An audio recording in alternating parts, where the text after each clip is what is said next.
بسم اللہ الرحمن الرحیم والصلاة والسلام علی رسولہ الکریم وعلی آلہ وصحبہ اجمعین۔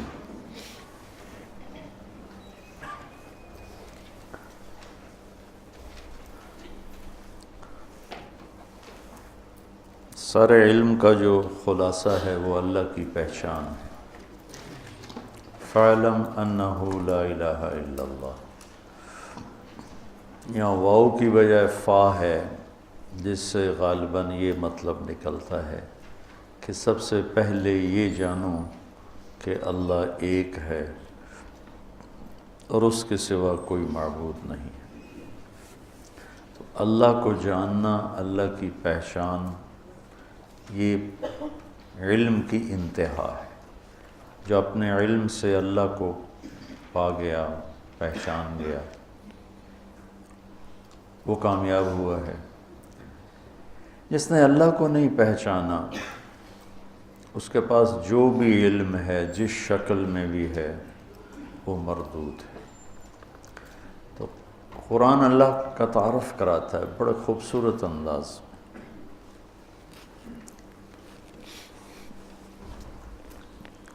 مولانا الیاس صاحب رحمۃ اللہ علیہ جب دعوت کا کام شروع کیا تو اللہ کے تعارف سے بات شروع کی۔ جو پہلے علماء، صالحین، صوفیاء، اکابر جو واعظ و نصیحت فرما رہے تھے، وہ فوکس فرماتے تھے اعمال پر۔ مولانا الیاس صاحب رحمۃ اللہ علیہ نے ایک قدم پیچھے سے بات چلائی کہ جس کے لیے عمل کیا جا رہا ہے وہ اللہ ہے، اور اللہ کا تاثر دلوں پر کمزور پڑ چکا ہے۔ تو انہوں نے اللہ کو بولنا شروع کیا، اور ان کی زبان میں لکنت تھی، لا ینطلق لسانی۔ ان کے انتقال کے بعد پھر ان کے صاحبزادے مولانا یوسف صاحب رحمۃ اللہ علیہ نے جو اللہ اللہ کی رٹ لگائی، اور لوگوں کے دلوں کا رخ اللہ نے اپنی طرف پھیر دیا۔ تو انبیاء کی بھی پہلی محنت جو ہوتی ہے وہ لا الہ الا اللہ ہوتی۔ جب اللہ کا یقین، اللہ کا تعارف مکمل، تو خیر موت تک نہیں ہو سکتا، لیکن اتنا کہ جو دلوں پر اثر انداز ہو جائے، تو پھر آگے احکام، اعمال کا کرنے کی کیفیت تبدیل ہو جاتی۔ حضرت عائشہ رضی اللہ تعالیٰ عنہ کا فرمان ہے، اگر قرآن ایک دم اترتا تو لوگ انکار کر دیتے۔ تو پہلے دلوں کو نرم کرنے والی آیات، توحید، رسالت، آخرت، جنت، جہنم، یہ آیات آئیں، اس سے دل نرم ہوئے۔ تو پھر سورہ بقرہ، آل عمران، نساء، مائدہ، یہ جن میں سارے احکام ہی احکام ہیں، پھر یہ اترنا شروع۔ تو تیسرے پارے میں ایک آیت ہے، آیت الکرسی۔ یہ اللہ کا، اس کو اعظم آیتن کہا جاتا، اطول نہیں، اعظم۔ اطول تو ہے اذا تداینتم بدین الی اجل مسمی، یہ اعظم آیت فی القرآن ہے کہ اس میں اللہ کے نام کا تکرار ایک آیت میں، ابھی میں آپ کو گن کے سناتا ہوں کہ کتنا ہے۔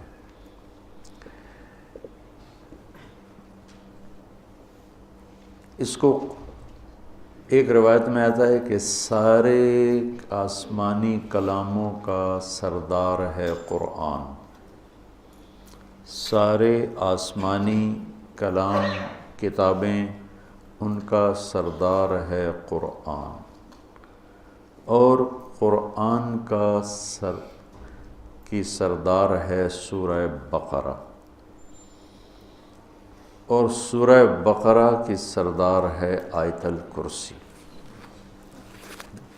میں دوبارہ سناتا ہوں، ساری آسمانی کتابوں کا سردار ہے قرآن، اور قرآن کی سردار ہے سورہ بقرہ، اور سورہ بقرہ کی سردار ہے آیت الکرسی۔ یہ اعظم و آیات ہیں۔ اذا تداینتم بدین اطول آیۃ فمن یعمل مثقال ذرۃ خیرا یرہ ومن یعمل مثقال ذرۃ شرا یرہ۔ یہ اخوف آیت، سب سے زیادہ ہیبت ناک، خوفناک قرآن کی علماء نے کہا ہے یہ آیت۔ ذرہ کے برابر نیکی ہے تو دیکھو گے، برائی ہے تو دیکھو گے، اس کو اخوف آیت اور ارجا آیت، سب سے امید والی آیت قرآن میں۔ یا عبادی الذین اسرفوا علی انفسہم لا تقنطوا من رحمت اللہ ان اللہ یغفر الذنوب جميعا، اس کو ارجا آیت ہے، سب سے امید والی آیت اور سب سے عدل والی آیت۔ اعدل آیت ان اللہ یأمر بالعدل والاحسان وایتاء ذی القربى وینہی عن الفحشاء والمنکر والبغی یعظکم لعلکم تذکرون۔ اور اشد آیت علی اہل النار، جہنم والوں پر سب سے خوفناک آیت، فذوقوا فلن نزیدکم الا عذابا، فذوقوا فلن نزیدکم الا عذابا، کہ تمہارا عذاب ہمیشہ بڑھتا رہے گا۔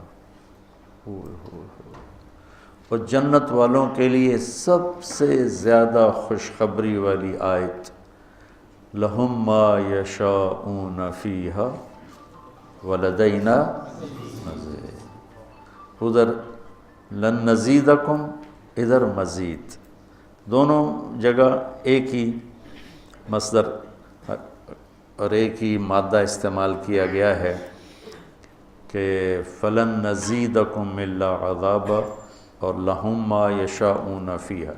ما یشاءون کی کوئی انتہا نہیں ہے، تو پھر اللہ کہہ رہا ہے کہیں نہ کہیں تمہاری خواہشات تھک جائیں گی، انتہا ہو جائے گی، ولدینا مزید، ہم مزید تمہارے لیے دروازے کھولیں گے۔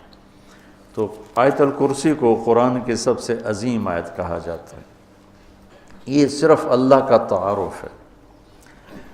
اللہ کتنی دفعہ آپ گنتے ہیں؟ اللہ لا الہ الا ہو، دو، الحی، تین، القیوم، چار۔ الحی اور القیوم میں جو ضمیر ہے وہ 6،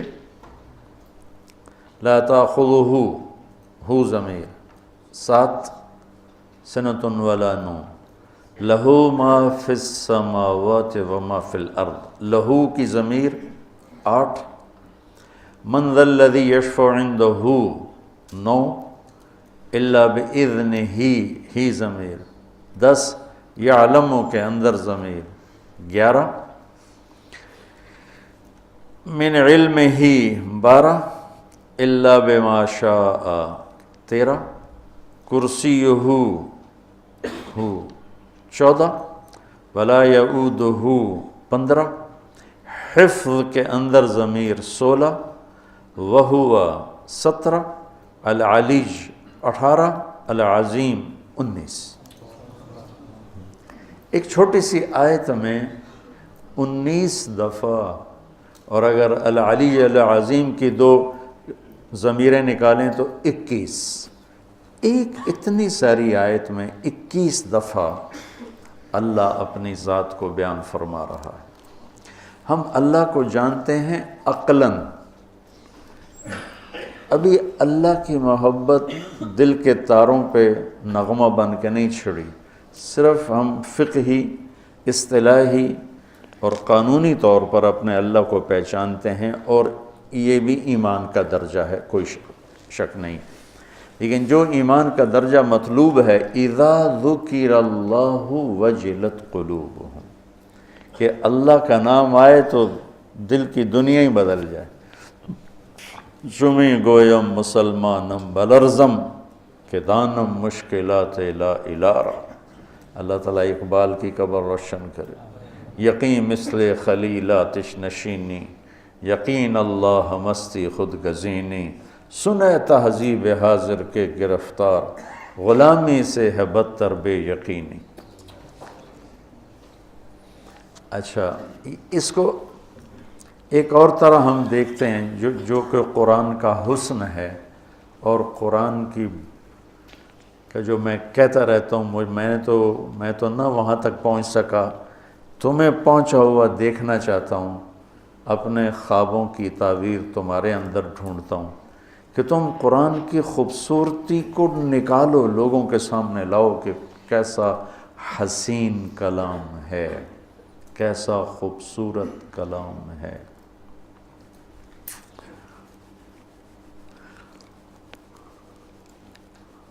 اللہ لا الہ الا ہو،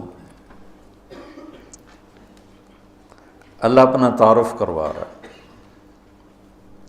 الحی القیوم، ہمیشہ زندہ، ہمیشہ قائم۔ لا تأخذہ سنۃ ولا نوم، لا ینأس ولا ینام تو نہیں کہا، چونکہ وہ طاقتور مفہوم لا ینام میں نہیں پیدا ہوتا۔ لا ینام میں نفی نہیں ہے کہ نیند سے پاک ہے، لا ینام میں یہ احتمال ہے، نیند آتی ہے کنٹرول کر لیتا ہے، اونگ آتی ہے کنٹرول کر لیتا ہے۔ لا تأخذہ کے اندر نفی ہے کہ وہ نیند سے پاک ہے اور وہ اونگ سے پاک ہے، اور کوئی اس کے سامنے دم نہیں مار سکتا اس کی اجازت کے بغیر، اور وہ آگے بھی جانتا ہے پیچھے بھی جانتا ہے، جتنا وہ چاہتا ہے اتنا اپنے علم میں سے دیتا ہے۔ اس کی کرسی نے زمین آسمان کو گھیرے میں لیا ہوا ہے، اس سب کو کی حفاظت اس کو تھکاتی نہیں، اور وہ بلند ہے، عظیم ہے۔ ٹھیک ہو؟ اب ذرا ان جملوں میں آپ غور کریں کہ یہ آپس میں جڑے ہوئے کیسے ہیں۔ الحیش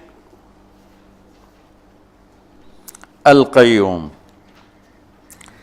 یہ آخری جملہ العلیج العظیم، یہ دونوں آپس میں جڑے ہوئے ہیں۔ الحی القیوم، العلیج العظیم، غور کرنا۔ لا تأخذہ سنۃ ولا نوم، لا یعودہ حفظہما، یہ آپس میں جڑے ہوئے ہیں، ایک مفہوم دے رہے ہیں۔ ٹھیک ہے، لا تأخذہ سنہ ولا نوم، اور ادھر لا یعودہ حفظہما۔ کچھ سمجھ میں ابھی آ رہا کہ نہیں؟ جوڑ سمجھ میں آ رہا؟ لہو ما فی السماوات وما فی الارض، یہ جڑا ہوا ہے وسع کرسیہ السماوات والارض، کہ دونوں ایک مفہوم دے رہے ہیں۔ زمین اس کی، آسمان اس کا، اس کے تخت نے زمین آسمان کو گھیرے میں لیا ہوا ہے۔ تو یہ اوپر والا جملہ اور یہ جملہ آپس میں جڑے ہو کہ نہیں جڑے ہیں؟ اچھا، من ذا الذی یشفع عندہ الا بإذنہ ولا یحیطون بشیء من علمہ الا بما شاء، یہ دونوں آپس میں جڑے ہوئے ہیں۔ ٹھیک ہے، اچھا یہ ایسا جوڑ کیسے بٹھا دیا اللہ تعالیٰ نے؟ تو بیچ والا جملہ ہے یعلم ما بین ایدیہم وما خلفہم، وہ آگے بھی جانتا ہے پیچھے بھی جانتا ہے، جوڑ بٹھا دیا اس نے، اوپر کا نیچے کے ساتھ، نیچے کا اوپر کے ساتھ۔ تو کوئی میری بھی بلاغت سمجھ میں آئی؟ شیخ صاحب کی بلاغت تو قانونی ہوتی ہے نا، تو ہماری تو رب رمیۃ من غیر رامن ہوتے ہیں، رب رمیۃ من غیر رامن، کہ کیا خوبصورت اللہ نے اس کو جوڑ بٹھایا۔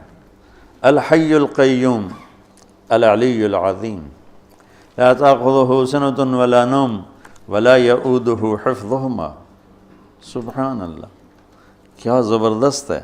لہو ما فی السماوات وما فی الارض وسع کرسیہ السماوات والارض، من ذا الذی یشفع عندہ الا بإذنہ ولا یحیطون بشیء من علمہ الا بما شاء۔ تو یہ بیچ میں ہے یعلم ما بین ایدیہم وما خلفہم، تو یہ خوبصورت، یہ سارا قرآن ہی ایسے ہے۔ تو اللہ سے تم مانگو، اللہ تمہیں وہ ذوق سلیم دے کہ تم قرآن کے حسن کی نقاب کشائی کر سکو۔ ابھی تک صرف ترجموں میں اٹکے ہوئے ہیں ہمارے علماء، بہت کم ہیں جو اس معیار تک پہنچتے ہیں جہاں جا کر انسان کی عقل حیرت میں ڈوب جاتی ہے، گم ہو جاتی ہے کہ اللہ اکبر، اللہ اکبر۔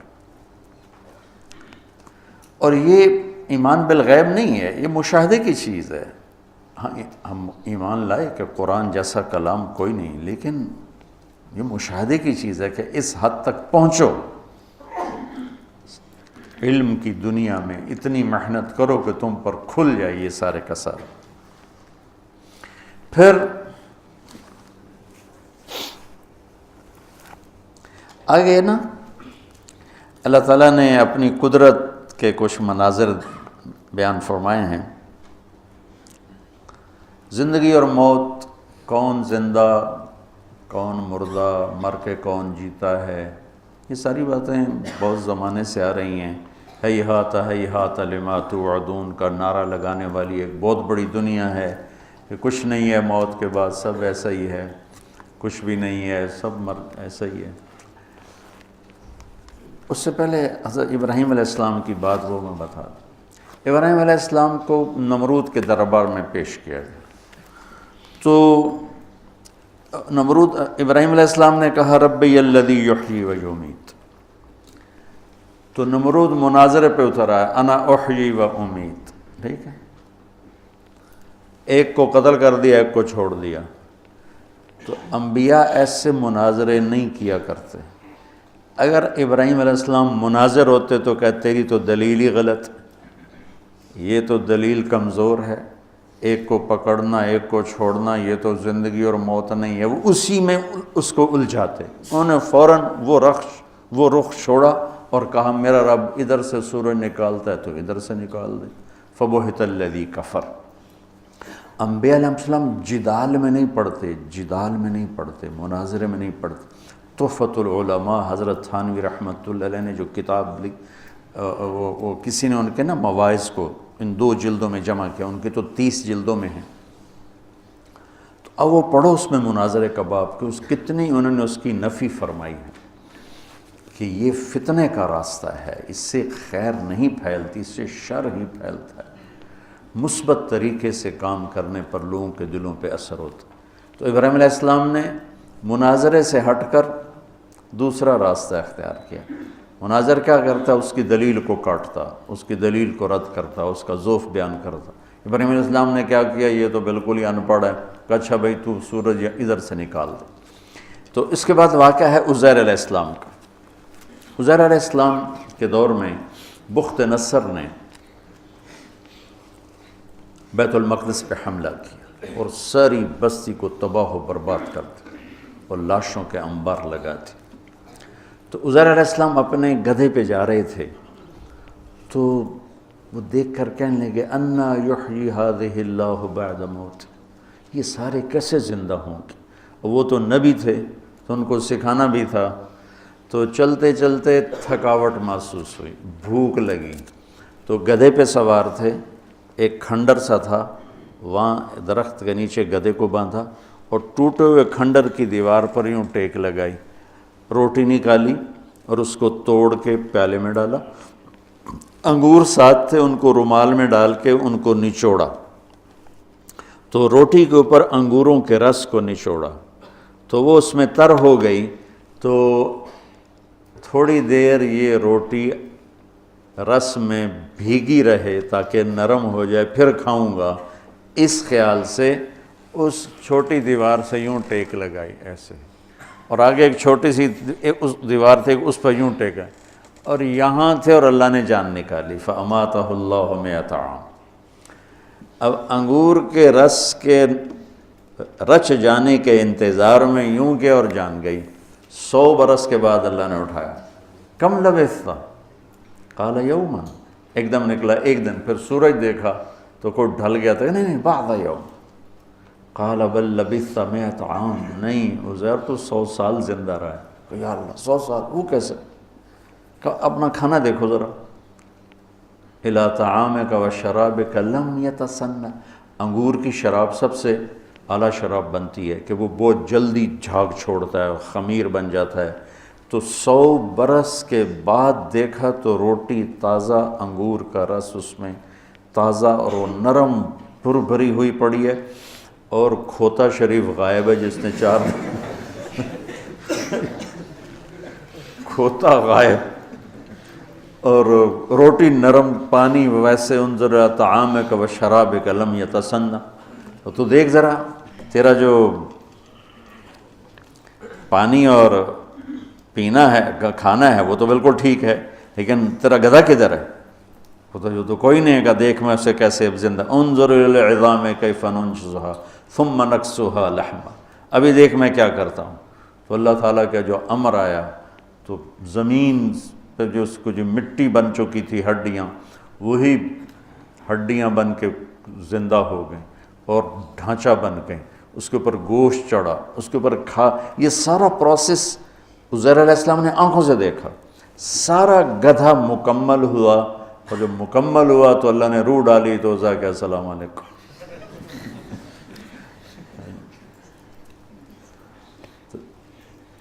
پھر تیسرا واقعہ اللہ تعالیٰ نے ابراہیم علیہ السلام کا سنایا کہ یا اللہ تو مردے زندہ کیسے کرے گا؟ قال اولم تؤمن قال بلا ولکن لیطمئن قلبی، اطمینان قلب کے لیے چاہتا ہوں. کہا فخذ اربعۃ من الطیر وصرہن الیک ثم اجعل علی کل جبل منہن جزءا ثم ادعہن یأتینک سعیا. کہ 4 پرندے لے لے. وہ کوئی 4 پرندے تھے، مفسرین نے لکھے ہیں، کوئی کہتا ہے مور تھا، اور کبوتر تھا، فاختہ تھی، کوا تھا، جو بھی تھے، بہرحال 4 پرندے تھے، اس سے کوئی بحث نہیں کہ کون سے تھے. ان کو اپنے سے مانوس کر لیا. پھر اس کے بعد ان کو کاٹا اور ان کے کیما کر کے بوٹیاں ملا دی، اور ایک حصہ یہاں، ایک یہاں، ایک یہاں، ایک یہاں. تو اللہ تعالیٰ نے کہا یاتینک سعیا، یہ نہیں کہا یاتینک طیرا، اڑتے ہوئے تیرے پاس آئیں گے، نہیں، سعیا، چلتے ہوئے آئیں گے ایسے، تاکہ تو اچھی طرح تسلی کر کے دیکھ لے کہ جو تیرا رب کر رہا ہے کیسا کر رہا ہے. تو وہ بھاگتے ہوئے آئیں گے، اڑتے ہوئے نہیں آئیں گے. پرندہ تو اڑتا ہے، اللہ نے کہا نہیں اڑاؤں گا، نہیں چلاؤں گا. اور گردن کے بغیر، گردنیں ہاتھ میں، اور بلاؤ ان کا مور آ جائے تو اس کے اجزاء اوپر اٹھے، جمع ہوئے، مور بنے، دھڑ سر کے بغیر وہ چلتا آ رہا ہے تاکہ ابراہیم علیہ السلام اچھی طرح دیکھ لیں. اڑتے ہوئے آئے تو شاید وہ تیزی کی وجہ سے پورا پتہ نہ چلے، تو اس طرح ہے، اس طرح. تو جب وہ گردن ساتھ فٹ کی تو ساتھ ہی فٹ ہو گئی. ہر ایک کی گردن فٹ کرتا ہے کہ وہ فٹ ہو گئی. مولانا نظر الرحمان صاحب سے سنا، میں نے خود نہیں پڑھا، کہ وہ جب وہ مور آیا تو کوے کی گردن آگے کر دی، تو اس نے گردن یوں کر دی. پھر اس نے وہ کبوتر کی گردن یوں کر دی. پھر جب مور کی تو اس نے گردن بیچ میں گھسیڑ دی تو زندہ ہو گیا. تو اللہ تبارک و تعالیٰ اپنی قدرت سے جو چاہے کر کے دکھاتے. لا کے ساتھ ساری مخلوق کی نفی ہو جاتی ہے کہ لا کے تلوار کے نیچے ہر چیز کی نفی ہے. الا اللہ کے ذریعے صرف اللہ کی ذات کا اس بات ہے کہ کرنے والا صرف اللہ ہے. لا کے نیچے اوپر 7ویں آسمان نہیں، عرش سے لے کر تحت الثری تک ہر چیز اس مالک کے سامنے بے بس ہے. جو لا کہا وہ لا ہوا، وہ لا بھی اس میں لا ہوا، جز لا ہوا، کل لا ہوا، پھر کیا ہوا؟ اللہ ہوا. یہ لا کی طاقت ہے جو ساری کائنات کو زیر و زبر ہوتا دکھا رہی کہ ساری طاقتوں کا منبع صرف اللہ ہے. اللہ کے سوا کوئی پکارے جانے کے قابل نہیں، اللہ کے سوا کوئی مدد کے لیے پکارے جانے کے لائق نہیں، صرف اللہ ہے جو شہرک سے زیادہ قریب ہے. وہ شیخ صاحب نے ایک بات بتائی جو اذا سألک عبادی انی میں، کہ فإنی قریب، میں نے پہلے بتا چکا نا آیت، کہ اس میں اللہ تعالیٰ کہہ رہا ہے کہ تو میرے قریب ہو نہ ہو میں تیرے قریب ہوں. اور اس میں ایک تھوڑا سا اضافہ میری طرف سے ہے کہ مقترب اور قریب، قریب تو صفت مشبہ ہے، میں نے ٹھیک کہا ہے؟ وہ کو بولو تو صحیح، ٹھیک ہے نا؟ ہاں، تو اس میں دوام کا معنی ہے کہ میں ہر وقت تیرے قریب ہوں، ہر وقت تیرے قریب ہوں۔ مقترب نہیں ہوں کہ کبھی قریب اور کبھی دور، نہیں، قریب، جیسے رحیم، جیسے غفور، ہر وقت رحم کرنے والا، ہر وقت مہربانی کرنے والا، ہر وقت بخشش کرنے والا۔ تو فإنی قریب، ہر وقت میں تیرے قریب ہوں، شارک سے زیادہ قریب ہوں، تو لہٰذا مجھے پکار۔ سو گیا ہے، تھک گیا ہے کہ بھئی اب اس کو تھوڑا سا آرام کرنے دیں، کسی اور سے بات کر لیں۔ ادعونی استجب لکم، تم مجھے پکارو میں لبیک کہوں گا۔ اور دعوت الداعی میں دعوت المومن نہیں کہا، دعوت المسلم نہیں کہا، دعوت الداعی، کوئی بھی ہو، مسلم ہو، مشرک ہو۔ اور الف لام کے ساتھ، مثلا تم ہمارے پاس پڑھتے ہو، مجھے تمہارے نام ہی نہیں آتے، ایک آدھ کا شاید مجھے نام کا پتہ ہو، باقی کسی کے نام کا شکلوں کا بھی نہیں پتہ رہتا۔ اب ماشاءاللہ زیادہ ہو گئے ہیں تو نہ شکل یاد ہے اور نہ نام یاد ہے، دو چار کے نام یاد آتے ہوں گے، شکل یاد ہوتی ہوگی۔ اور اللہ تعالیٰ الف لام کے ساتھ بتا رہا ہے کہ مجھے پکارنے والا زندگی میں ایک دفعہ بھی پکارا تو میں اسے جانتا ہوں کون ہے۔ الداعی، دعوت داعٍ نہیں نا، نکرہ سے تو غیر معروف ہو جاتا ہے اور الف لام سے معروف ہو جاتا ہے۔ تو اللہ تعالیٰ یوں فرما رہا ہے کہ مجھے دعوتاً ایک دفعہ پکارنے کو کہتے ہیں نا، کہ جس نے کبھی زندگی میں ایک دفعہ بھی یا اللہ کہا تو 7 ارب انسانوں میں اس کو مجھے پتہ یہ کون ہے۔ عجیب دعوت الداعی۔ تو پکارے جانے کے قابل صرف ایک ہستی ہے اور اس کا نام ہے اللہ، باقی سب اسی کے محتاج ہیں، اسی سے لیتے ہیں، اسی کے آگے جھکتے ہیں۔ پھر اللہ تعالیٰ نے ترغیب دی ہے مال خرچ کرنے کی۔ مثل الذین ينفقون اموالهم فی سبیل اللہ کمثل حبۃ انبتت 7 سنابل فی کل سنبلۃ 100 حبۃ واللہ یضاعف لمن یشاء واللہ واسع علیم۔ یہاں ہے سنابل، اور یوسف علیہ السلام کے قصے میں ہے انی ارا 7 سنبلات خضر و اخری یابسات۔ تو وہاں چونکہ صرف ہیں ہی 7 تو اس کے لحاظ سے چھوٹی جمع کو کیا کہتے ہیں؟ جمع مکسر ہیں شیخ؟ جمع چھوٹی جمع کے لیے کیا آتا ہے؟ جمع قلت۔ اللہ کے بندو، تم سے تو زیادہ مجھے یاد ہے۔ جمع قلت، یہ سنبلات جمع قلت ہے، اور ادھر کوئی حد کوئی نہیں، تو سنابل جمع منتہی الجموع ہے، جمع کثرت ہے، جو آخر تک کوئی حد ہی نہیں۔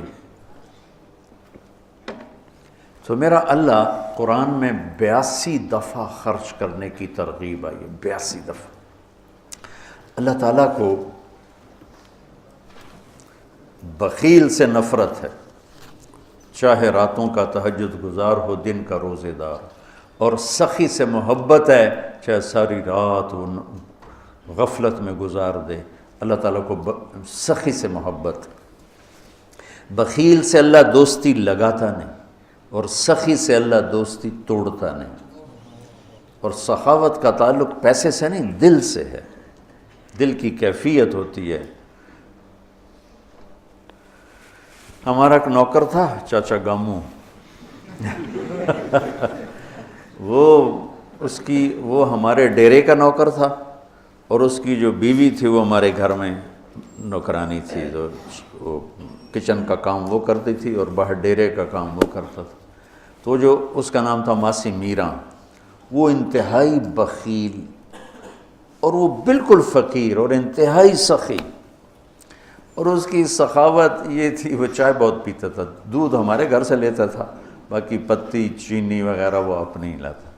تو میں نے اس کو کبھی کبھی دیکھا اکیلے چائے پیتے ہوئے، ورنہ وہ چائے ایک پیالے کی بجائے 6-7 پیالے بناتا، ادھر موچی رہتے تھے، ادھر ترخان رہتے تھے، یا میاں چائے پی ہوئی ہے، تو ان سب کو بٹھا کے چائے پلاتا تھا۔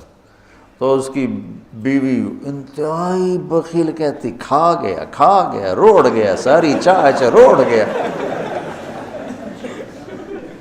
ساری چاہ روڑ گیا کوئی پترا کان بچا وہ کہتا میرے پیو کوئی بچایا ہی میرے کان میں بھی تو پال پہ اسے سخاوت پیسے سے نہیں ہوتی، سخاوت دل سے ہوتی ہے۔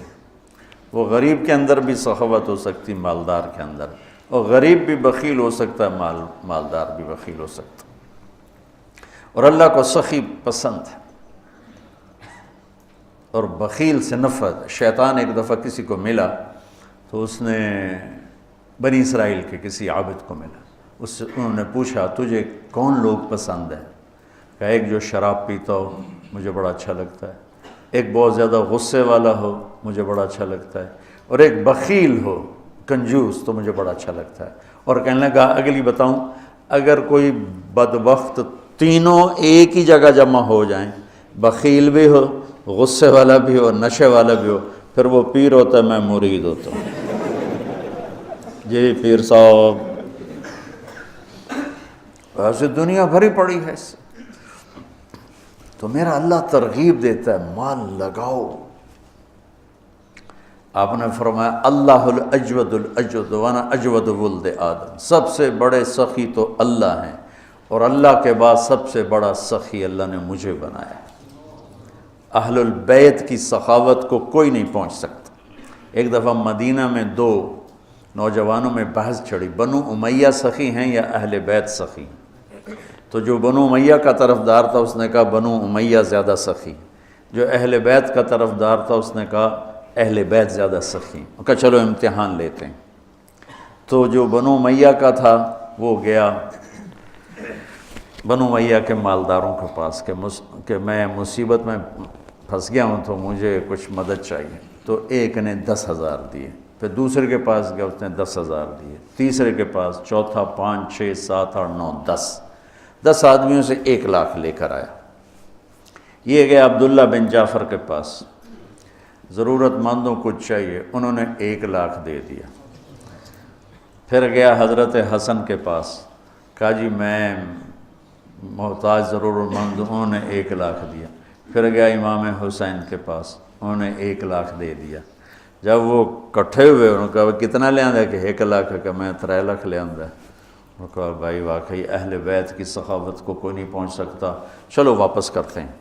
تو بنو امیہ کا جو حامی تھا وہ گیا، حضور ہم تو خالی ویسے ہی کر رہے تھے، ضرورت نہیں تھی، یہ برائے مہربان۔ ان کا ٹھیک رکھ دو، دوسرا ٹھیک ہے رکھ دو، تیسرا چوتھا 5واں 6واں 7واں 8واں 9واں 10، ٹھیک ہے بھائی رکھ دو، واپس کر دو، واپس ہو گیا۔ اب یہ گیا عبداللہ بن جعفر کے پاس، حضرت وہ ہم تو ویسے ہی امتحان لے رہے تھے، ہمیں تو ضرورت کوئی نہیں، آپ واپس لے لیں۔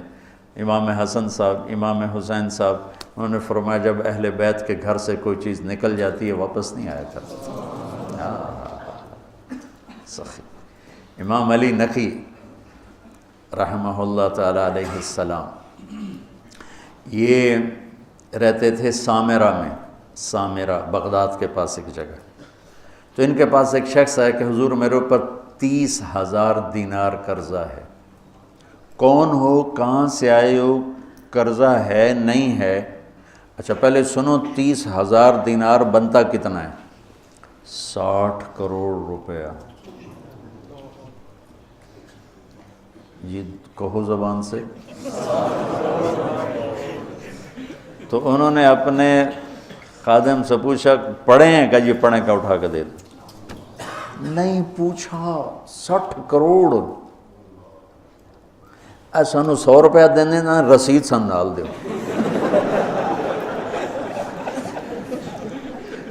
100 روپیہ مدرسے چندہ دینے، رسید تے دے وے جی، تو ساری تے رسید 100 روپیہ دی تو چندہ سن دو۔ یقین مانو اگر آپ اہل البیت کے قصے سخاوت کے پڑھو، آپ یقین نہیں آتا کہ 60 کروڑ روپیہ ایک سائل کو دے دیا۔ ایک دفعہ سامرہ سے باہر کسی گاؤں میں گئے ہوئے تھے ملاقات کے لیے، تو ایک آدمی ان کو ڈھونڈتے ڈھونڈتے کوفے سے چلا گاؤں پہنچ گیا۔ کہا حضرت 10,000 درہم کا مقروض ہوں اور کوفے سے چلا ہوں، یہاں تک پہنچا ہوں، کہیں سے کام نہیں بنا، آپ کے سوا میرا کوئی کام نہیں بنا سکتا۔ اچھا، ان دنوں ان کے پاس کچھ بھی نہیں تھا۔ فرمانے لگے بھائی میرے پاس تو کچھ ہے نہیں۔ کہا نہیں جی میں نے تو آپ سے ہی لینا ہے، جہاں سے بھی کر کے دو مجھے کر کے دو۔ تو کہنے لگے اچھا ٹھیک، نوکر سے کاغذ قلم لاؤ۔ کاغذ قلم لائے، اس پہ تحریر لکھی کہ میں نے اس صاحب کے 10,000 درہم دینے ہیں اور اپنے سائن کی علی نقی۔ کہا یہ لے جا، میں 3 دن بعد واپس جاؤں گا شہر، تو جب مجلس گرم ہونا تھا آ جانا اور یہ پرچہ دکھا کے میری خوب بےزتی کرنا کہ تو پیسے لکھے ہوئے اور تو مکر گیا اور دیتا نہیں اور ٹال مٹول کرتا ہے، ٹکا کے میری بھائی۔ انہوں نے یہ کام میں نہیں کرتا۔ کہا پھر پیسے نہیں ملیں گے، کرنا پڑے گا۔ انہوں نے کہا چلو ٹھیک ہے جی، آپ کہتے ہیں تو میں کر دوں گا۔ تو 3 دن بعد یہ تشریف لے گئے سامرہ۔ تو شام کے وقت لوگ جو شہر کے معزز تھے وہ، اور اس زمانہ تھا متوکل کا، تو متوکل کے درباریوں میں سے 2 وہاں آئے، تشریف لائے ہوئے تھے، بیٹھے ہوئے تھے۔ تو یہ بدو پہنچ گیا، اور اس نے تو وہ تو آپ نے امام صاحب نے خود ہی کہہ دیا تھا تم نے اوپر چڑھائی کرنی، انہیں آتے ہی چڑھائی کر دی۔ اور وہ کہ بھائی ٹھیک ہے یار میں تیرے دینے ہیں پر ابھی میرے پاس ہے نہیں، میں دے دوں گا۔ نہیں اب پہلے اتنی دیر کر دی ہے، ایسے جھوٹے وعدے کرتے ہیں آپ کیسے کرتے ہیں آپ؟ وہ آگے منتیں کر رہے ہیں اور سارے مجمع کا رنگ فق ہو رہا ہے۔ تو کہا اچھا بھائی مجھے 3 دن کی مہلت دے دے، میں تیرا سارا قرضہ چکا دوں۔ کہا ٹھیک ہے، 3 دن کے بعد چوتھا نہیں ہونا چاہیے۔ کہا نہیں بالکل نہیں ہوگا۔ وہ جو متوکل کے درباری تھے نا، انہوں نے جا کے متوکل کو بتایا کہ امام صاحب کے ساتھ ہوا یہ قصہ ہوا۔ اچھا، انہوں نے فوراً خزانچی کو کہا کہ 30,000 درہم ابھی حضرت کے گھر پہنچا دو۔ وہ 30,000 درہم پہنچے اور اس کو بلوا لیا، ابھی لے جا۔ کہا جی میری تو 10,000 ضرورت ہے۔ نہیں ہمارے گھر سے جو چیز آتی ہے وہ آگے جانے کے لیے آتی ہے، لے جا۔ کہا حضرت میری ضرورت صرف 10,000 ہے، مجھے اوپر والے نہیں چاہیے۔ کہا تجھے چاہیے، پیسہ بھی ایسی چیز ہے کہ نہیں چاہیے، چل سارا لے جا۔ یہ سخاوت۔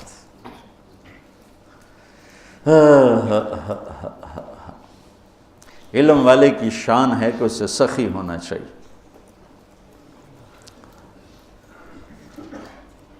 حضرت عمر رضی اللہ عنہ کی دعا سنو، اللہم انی شدید فلینی وبخیل فسخنی۔ یہ تو توازن کہتے بخیل فسخنی، ورنہ ان حضرات کی سخاوت کو کون پہنچ سکتا ہے، لیکن یہ میں حضرت عمر کی دعا آپ کو بتا رہا ہوں۔ تو اللہ کو سخاوت پسند ہے۔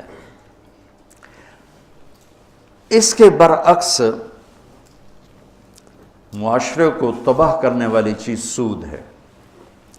تو سود کو اللہ نے اتنا حرام قرار دیا کہ اعلان جنگ کر دیا۔ شرک بڑا گناہ ہے یا سود؟ جی شرک بڑا گناہ ہے، کیونکہ اللہ کہتا ہے ان اللہ لا یغفر ان یشرک بہ، میں شرک معاف نہیں کروں، باقی جس کو چاہوں معاف کر دوں۔ تو شرک کے خلاف تو نہیں کہتا اعلان جنگ ہے، سود کے خلاف کہتا ہے میرا اعلان جنگ ہے۔ سود شرک سے چھوٹا گناہ ہے لیکن اعلان جنگ ہے، اور صرف اپنا نہیں کہا، میں اور میرا رسول دونوں تمہارے خلاف اعلان جنگ کریں۔ کہ سود لوگوں کے چولہے بجھا دیتا ہے، اور سود حرص و ہوس پیدا کرتا ہے، انسانوں کو درندہ بنا دیتا ہے، اور معاشرہ تباہ و برباد ہو جاتا ہے، اور پیسہ چند ہاتھوں میں سمٹ کے رہ جاتا ہے۔ تو 2 گناہ ایسے ہیں جن پر اللہ نے فَجَزَاؤُهُ جَهَنَّمُ خَالِدًا فِيهَا، حالانکہ ایمان والے کے لیے ہمیشہ کی جہنم نہیں ہے، نکل آئے گا کسی نہ کسی دن، لیکن قتل اور سود پر اللہ نے کہا جزاؤ جہنم خالداً فیہا، کہ جو سود نہیں جو قتل کر رہا ہے اس کی جزا جہنم ہے اور یہ ہمیشہ جلے گا، اور سود کھانے والے کے لیے فرمایا کہ یہ جہنم میں ہمیشہ جلے گا۔ اور سب سے بدترین شکل آپ نے سود کھانے والوں کی دیکھی کہ جب آپ معراج میں گئے تو آپ نے دیکھا کچھ لوگ ہیں جن کے پیٹ ہیں جیسے بڑے بڑے گنبد، اس پیٹ کے اندر سانپ چل رہے ہیں جو ان کو اندر سے کاٹ رہے ہیں، اور ان کی چیخ و پکار ہے۔ آپ نے پوچھا یہ کون لوگ ہیں؟ کہا یہ سود کھانے والے ہیں۔ تو ایک تو بینک سود پہ پیسہ دیتے ہیں، سود پر، اور ایک عام لوگ بھی اب سود پہ پیسہ دیتے ہیں۔ میں لکی مروت گیا تو مجھے ایک شکایت یہ بھی ملی کہ یہاں حد سے زیادہ لوگ سود پہ پیسہ دیتے ہیں، بغیر قرض حسنہ کوئی دیتا ہی نہیں ہے، جب بھی دیں گے سود پر دیں گے۔ اور اللہ اس کے رسول سے اعلان جنگ قبول ہے چند ٹکے کے پیچھے، چونکہ اسلام سخاوت کا درس دیتا ہے، اسلام فیاضی کا درس دیتا ہے، سبق دیتا ہے، تو اور سخاوت سے معاشرہ خوبصورت ہو جاتا ہے، محبوب ہو جاتا ہے۔ ایک دفعہ عبداللہ بن جعفر اور حسنین کریمین علیہم السلام یہ مکہ سے مدینہ آ رہے تھے، راستے میں بھوک لگی تو ایک بابا اور بڑھیا کا خیمہ، تو کہنے لگے ہم ہاشمی لوگ ہیں، کچھ کھانے کو مل جائے گا؟ اس نے کہا بیٹھیں، تشریف رکھیں۔ تو ایک بکری کھڑی تو اس نے گرا دی، تو انہوں نے پوچھا آپ کے پاس کچھ اور بھی ہے؟ کہ بس یہی ہے۔ کہا تو آپ اس کو ہمارے لیے ذبح کر رہے ہیں تو خود کیسے گزارا ہوگا؟ تو وہ کہنے لگا مہمان تو بھوکا نہیں جائے گا، میرا گزارا آپ پہ اللہ کرے گا۔ تو انہوں نے وہاں کھانا کھایا اور کہا کہ جب مدینے آؤ تو ہم سے مل لینا۔ اب ایک ہی بکری تھی، وہ ذبح ہو گئی، تو وہ بھوک نے تنگ کیا، تو بابے نے کہا بڑھیا سے کہ اب چلیں مدینے، شاید وہ لوگ مل جائیں تو کچھ ان سے ہماری مدد ہو جائے۔ چلو گئے، دونوں گلی میں جا رہے تھے، امام حسن کی نظر پڑ گئی، انہوں نے پہچان لیا۔ کہا بابا جی مجھے پہچانتے ہو؟ ان کا جی نہیں۔ کہا ہم آپ کے مہمان ہیں۔ غلام سے فرمایا اس کو 1000 بکریاں دے دو اور 2000 دینار دے دو اور حسین کے پاس بھیج دو۔ حسین کے پاس بھیج دیا۔ انہوں نے پوچھا بھائی صاحب نے کتنا دیا ہے؟ کہا 1000 بکری اور 2000 دینار۔ کہا 1000 بکریاں دے دو، 2000 دینار دے دو۔ اور انہوں نے عبداللہ بن جعفر کے پاس بھیج دیا۔ انہوں نے پوچھا میرے بھائیوں نے کیا دیا ہے؟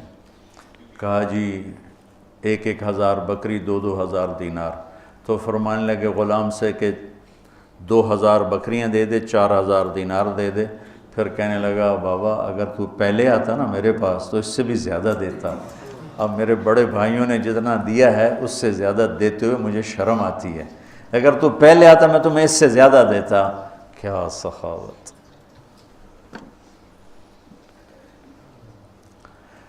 تو سود اس لیے اللہ نے حرام کیا کہ جو زندگی کی رونق کو چھین لیتا ہے اور انسان کو یہ درندہ بنا دیتا ہے، وحشی بنا دیتا ہے۔ شکر ہے مطلب اب ایک سود پہ لینا، پیسہ لینا، اس سے کاروبار کرنا، تو اگر کاروبار صحیح ہے تو سود دینے کا گناہ موجود ہے۔ بہرحال یہ مفتی صحیح بتائیں گے، میں مسئلہ تو نہیں بتاتا۔ اگر میں کپڑا کے کاروبار کر رہا ہوں، یہ کاروبار کی میری کمائی حلال ہوگی، سود دینا میرا حرام ہوگا، لیکن جو سود لے رہا ہے اس کا تو سارے کا سارا غلاظت اور گندگی ہے، تو نجاست ہے۔ اور جو اعلان جنگ ہے وہ بھی سود لینے والے کے خلاف اعلان جنگ ہے۔ تو تیار ہو جاتے لوگوں کے مجبوریوں سے فائدہ اٹھاتے ہو، ہمارا تمہارے خلاف اعلان جنگ ہے۔ اور اللہ تعالیٰ کو سخی پسند ہے، سخاوت پسند۔ 3 آدمی اکٹھے ہوئے، چلو یار امتحان لیں، عبداللہ بن جعفر کا، عروبۃ الاوسی کا اور قیس بن سعد کا۔ تو وہ گیا عبداللہ بن جعفر کے پاس، کہا جی میں مسافر ہوں، کوئی میری مدد کر دیں۔ تو گھوڑے پہ سوار ہو رہے تھے تو پیچھے ہٹ گئے، کہنے لگے یہ گھوڑا بھی لے جائے، اس میں 4000 دینار ہیں۔ 20 چوکا 80، 8 کروڑ روپیہ بنتا ہے 4000 دینار، 8 کروڑ روپیہ کا یہ بھی لے جا، اور اس میں سب سے اعلیٰ چیز ہے وہ تلوار علی ہے، وہ تمہیں پوری دنیا سے زیادہ قیمتی چیز دے رہا ہوں، جا یہ لے جا۔ دوسرا گیا قیس بن سعد کے پاس، وہ سوئے ہوئے تھے، تو ان کی خادمہ سے کہنے لگا، باندی سے، مسافروں کچھ دے دو، اپنے آقا کو اٹھاؤ۔ وہ کہنے لگے میرے آقا تو تھک کے سوئے ہیں، نوکرانی ہو کر دیکھو، کہ یہ اونٹ لے جا، یہ ایک غلام لے جا، 700 دینار لے جا، نوکرانی ہو کے۔ جب وہ اٹھی، جب قیس بن سعد اٹھے تو نوکرانی نے کہا جی وہ ایک مانگنے والا آیا تھا، میں نے اتنا دے دیا۔ کہنے لگے اللہ کے بندی مجھے اٹھا دیتی، میں اتنا دیتا کہ موت تک اسے مانگنے کی ضرورت نہ پڑتی۔ عروبۃ الاوسی ذرا ماٹھے تھے، سخاوت پیسے سے نہیں ہوتی، یہ دونوں بڑے مالدار تھے۔ عروبۃ الاوسی درویش آدمی تھے، نابینا بھی تھے، تو 2 غلاموں کے کندھے پر ہاتھ رکھ کے جا رہے تھے، تو کہا جی مسافر پردیسی کچھ مل جائے گا؟ کہا واہ واہ واہ واہ، میرا رب میرے لیے کبھی کچھ نہیں چھوڑتا، یہ 2 غلام بچے تھے، جا لے جاؤ۔ انہوں نے کہا آپ؟ کہا میرا اللہ وارث ہے، تو لے جا۔ کہا نہیں میں اتنا بے غیرت نہیں ہوں۔ کہا پھر بات یہ ہے کہ عروبہ کے منہ سے جب کوئی چیز نکل جاتی ہے نا کہ لے جا، پھر وہ واپس نہیں آتی، یا میں انہیں آزاد کروں گا یا تو لے جا۔ لے لیے، اور وہ دیواروں کو ٹٹولتے گھر واپس پہنچے۔ تو تینوں جب کٹھے ہوئے تو تینوں کا مشترکہ فیصلہ تھا کہ بڑے سخی عروبہ ہیں کہ سارا ہی مال دے دیا، 2 غلام تھے، سارا دے دیا۔ کہ سخاوت کا تعلق جائیدادوں سے نہیں ہے، یہ دل سے ہے، دل سے ہے۔ تو سود انسانیت کے ماتھے پر ایک بدنما، جتنی دنیا میں اس وقت اکانومی فلاپ ہو رہی ہے اور مالدار ملکوں میں بھی ایک تباہی آئی ہوئی ہے، اس کے پیچھے سود سب سے بڑی، سود، سٹہ، جوا، یہ 3 چیزیں ایسی ہیں جو اکانومی کو، معیشت کو تباہ و برباد کر دیتی۔ اور چوتھا ادھار، ہمارے سارے کاروبار ادھار پہ چلے گئے ہیں، اور میرے نبی نے ادھار کی ہمیشہ نفی فرمائی، اور ادھار کو ہمیشہ، اب آپ مقروض کا جنازہ نہیں پڑھتے تھے، حالانکہ خود قرضہ اٹھایا ساری زندگی تاکہ بازار اپنی اصلی شکل پہ قائم رہے۔ جب سورا بازار ہی ادھار پہ چل رہا ہے تو کبھی بھی چیزوں کی قیمتیں کنٹرول میں نہیں آ سکتی۔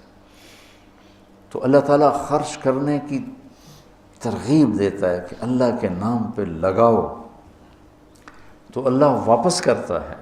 میں نے ایک قصہ سنا ہوا ہے، پڑھا ہوا نہیں، تو ممکن ہے ٹھیک ہے، ممکن ہے غلط۔ تو ایک آدمی اللہ تعالیٰ موسیٰ علیہ السلام سے ملا کہ مجھے اللہ نے بہت دے دیا ہے، اسے کہو اتنا زیادہ نہ دے مجھے۔ کہا اچھا۔ آگے جا رہے تو ایک آدمی ریت میں لیٹا ہوا تھا، اس کے پاس کپڑے بھی نہیں تھے، ریت میں اپنے آپ کو چھپایا ہوا تھا۔ کہ اللہ تعالیٰ سے کہو میرا یہ حال ہے کہ ریت میں چھپا پڑا ہوں، کپڑے بھی کوئی نہیں، مجھے کچھ دے۔ کہا اچھا۔ جب وہ طور پر پہنچے تو عرض کی تو اللہ تعالیٰ نے کہا وہ مالدار سے کہو میری ناشکری کرے گھٹ جائے گا، اور فقیر سے کہو میرا شکر ادا کرے بڑھ جائے گا۔ تو جب وہ واپس آئے تو وہ مالدار نے پوچھا کیا ہوا؟ کہا اللہ کہہ رہا ناشکری کرو۔ کہا میں اپنے مولا کی ناشکری کروں جس نے مجھے اتنا کچھ دیا، میں اس کی ناشکری کروں؟ تو ساتھ ہی اس کے اوپر سونے کے سکے گرنے لگے۔ پھر پہنچے وہ فقیر کے پاس، کیا ہوا؟ کہ اللہ کہتا ہے میرا شکر ادا کر۔ کہتا کیڑی گل دا شکر ادا کر؟ میں نے کی دیتا سر، ہوا آئی ریت اٹھا کے لے گئی، وہ ننگا ہو گیا بالکل۔ تو جس کو اللہ نے رزق دیا ہے، سخاوت اس رزق کا شکر ہے، سخاوت اس رزق کا شکر ہے۔ اللہ تعالیٰ کی بارگاہ میں، یعنی اللہ نے جنت الفردوس کو اپنے ہاتھوں سے بنایا، جنت الفردوس کو اپنے ہاتھوں سے بنایا، اس کا حسن کائنات، باقی ساری جنت اس کے سامنے ماند ہے، اور جنت الفردوس والوں کو دن میں صبح و شام اللہ کا دیدار ہوگا، باقی جنتیوں کو جمعے اور جنت الفردوس والوں کو صبح بھی شام بھی۔ جب اللہ نے جنت الفردوس کو مکمل کیا تو کہا انتقی بول، انہوں نے کہا قد افلح المؤمنون، ایمان والے کامیاب۔ اللہ نے کہا وعزتی وجلالی لا یجاورنی فیک بخیل، مجھے میری عزت اور جلال کی قسم بخیل آدمی تیرے اندر نہیں آ سکتا، نہ مرد نہ عورت۔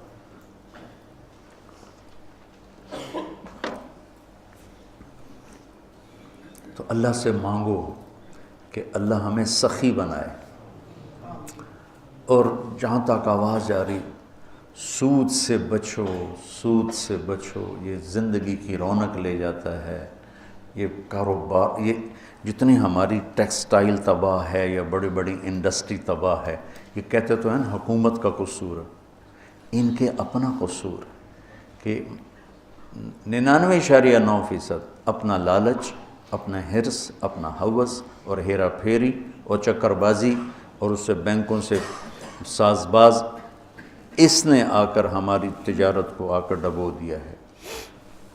سچائی ہو، دیانتداری ہو، صداقت ہو اور وعدہ وفائی ہو اور کھوٹ سے پاک کام ہو، اسے زوال اللہ اپنے امتحان کے طور پر لے لے تو لے لے، ورنہ اللہ کا قانون ہے کہ سچائی کو زوال نہیں ہے، دیانتداری کو زوال نہیں ہے۔ اس کو کافر کرے گا یا مومن کرے گا، دونوں کے لیے بلندی اور اونچائی ہے۔ تو آج 2-3 چیزیں ہو گئیں، باقی انشاءاللہ اللہم لک الحمد کما انت اہلہ فصل علی محمد کما انت اہلہ وفعل بنا ما انت اہلہ انک اہل التقوی و اہل المغفرہ ربنا هب لنا من ازواجنا وذریاتنا قرۃ اعین واجعلنا للمتقین اماما ربنا لا تزغ قلوبنا بعد إذ هديتنا وهب لنا من لدنك رحمة إنك أنت الوهاب اللهم اشفنا من كل داء وعافنا من كل بلاء وجنبنا من سيء الأسقام وارزقنا بغیر حساب من حيث لا نحتسب۔ یا اللہ تیری رحمت کی راتیں ہیں، عرش تیرا پہلے آسمان پر ہے، جتنے لوگوں نے ہاتھ اٹھائے ہیں اس وقت یا اللہ جو کیمرے کے ذریعے سے یا جو ہمارے سامنے بیٹھے ہیں، یا اللہ ہمارے اٹھے ہوئے ہاتھ اپنی رحمت سے بھر دے، یا اللہ ہماری جھولیوں کو بھر دے، یا اللہ ہم تیری دنیا کے بھی فقیر ہیں، تیری آخرت کے بھی فقیر ہیں میرے مولا، نہ ہم سے دنیا کی تنگی برداشت ہوتی ہے نہ آخرت کی تنگی برداشت ہوتی میرے مولا، نہ ہم دنیا کی ذلت کو سہ سکتے ہیں نہ آخرت کی ذلت کو سہ سکتے ہیں، نہ یہاں کے دکھوں کی برداشت ہے نہ وہاں کے دکھوں کی برداشت ہے۔ اور میرے مولا ہم تیرے سامنے شرمندہ ہیں کہ تو نے بہت دیا اور ہم نے ناشکری کی، تو نے پردہ پوشی کی، ہم نے دلیری کی۔ یا اللہ اپنے محبوب کے آنسوؤں کے صدقے ہم پر اور پوری امت پر رحم فرما، اور جتنے لوگوں کے اٹھے ہاتھ ہیں اور جتنی ان کے سینے میں تڑپتی ہوئی فریادیں ہیں وہ ان سب کے حق میں قبول فرما۔ میرے دیس کی حفاظت فرما، اس کو اندرونی بیرونی دشمنوں سے بچا۔ یا اللہ کوئی کلمہ خیر زبان سے نکلوا جس سے تیرے بندوں کو فائدہ ہو، کلمہ شر زبان سے نکلنے سے محفوظ فرما۔ یا اللہ ایسی بات کرنے کی توفیق دے جس سے امت کے دل جڑیں، ایسی بات سے بچا جس سے امت کے دل پھٹیں اور ٹوٹیں۔ یا اللہ پوری امت کو امت پنے کی شان نصیب فرما۔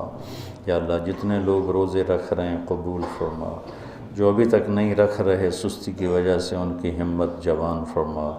اور یا اللہ جو تیرے گھر پہنچے ہوئے ہیں، تیرے حبیب کے گھر پہنچے ہوئے ہیں، ان کی حاضریاں قبول فرما۔ اور یا اللہ جو تیرے نام پہ کھانے کھلا رہے ہیں، سحریاں کروا رہے ہیں، افطاریاں کروا رہے ہیں، ان کی یہ ساری خدمت قبول فرما۔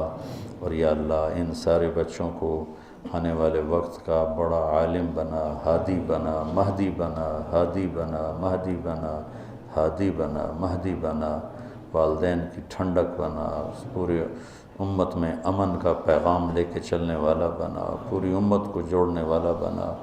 اور جتنے بھی یا اللہ ہمارے ساتھ اس وقت جڑے ہوئے ہیں، ساری شاخوں کے بچے، اساتذہ، ان کے گھر والے، ان کے یا اللہ ان اداروں کے ملازم، یا اللہ سب کی دنیا اور آخرت کی خیر فرما اور ہر شر سے بچا۔ وصلی اللہ تعالی نبی